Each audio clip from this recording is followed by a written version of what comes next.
Muhammad Kundori menuangkan serbuk kayu jati yang dicampur dengan cairan lem ke dalam ember plastik berdiameter 70 cm. Setelah kedua bahan menyatu, dia menambahkan cairan serbuk cendana dan gaharu, serta kalsium.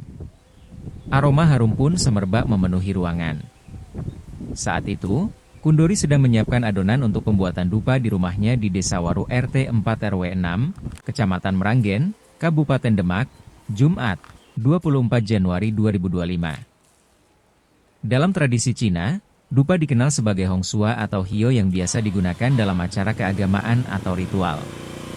Setelah adonan siap, dia kemudian menggulung ke batang lidi bambu yang sudah disesuaikan ukuran dan bentuknya. Dupa terkecil berukuran 30 cm, sementara terbesar hingga 90 cm. Di momen Imlek tahun ini, pesanan paling banyak berukuran 60 cm untuk dikirim ke sejumlah kelenteng di kota Semarang dan kawasan Pecinan. Dupa yang sudah mulai terlihat bentuknya kemudian dijemur hingga kering dan diberi warna merah. Jika cuaca cerah, proses pengeringan hanya butuh waktu 2-3 hari. Namun, jika cuaca buruk seperti saat sekarang, membutuhkan waktu hingga 1 minggu. Semua proses pembuatan dupa di rumah Kundori dilakukan secara tradisional. Menurutnya, ciri khas dari pembuatan dupa dengan cara tradisional memiliki aroma yang kuat dibandingkan dengan dupa pabrikan. Ini kan dupa tradisional seperti ini menunjang aroma, karena terdapat rongga-rongga kecil untuk parfum itu mudah masuk. Kalau yang diperas pakai mesin itu kan parfumnya kurang meresap, jadi untuk aroma ketika dikasih aroma kurang kuat. Nah, untuk ciri khas dupa manual itu kan aromanya lebih tajam. Pembuatan dupa oleh keluarga Kundori sudah dimulai sejak 30 tahun lalu. Sepeninggal ayahnya, Kundori tetap menggeluti usaha tersebut. Dia mengaku, membuat dupa tak hanya soal bisnis. Meski dupa lebih dikenal pada tradisi Cina, tetapi menurutnya dupa merupakan bagian dari budaya asli masyarakat Indonesia. Dia pun tidak hanya menjual dupa buatannya ke kelenteng, tetapi juga masyarakat secara umum. Di wilayahnya sendiri, dupa masih digunakan dalam sedekah bumi, tasyakuran, ziarah, dan ritual keagamaan Islam lainnya. Ya untuk pembelinya pasarnya kan masih ada, jadi tetap saya pertahankan. Dan juga ini kan termasuk warisan budaya lokal, jadi saya akan termasuk mencintai budaya.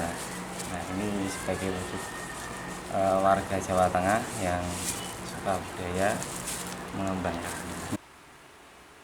Desa Waru Kecamatan Meranggen Demak telah lama dikenal sebagai sentra pembuatan dupa secara tradisional. Lebih dari 10 keluarga yang membuka usaha tersebut, dan bertahan selama puluhan tahun. Namun kini, usaha pembuatan dupa di Desa Waru mulai meredup. Dari 10 pemilik usaha, yang tersisa hanya keluarga Kundori.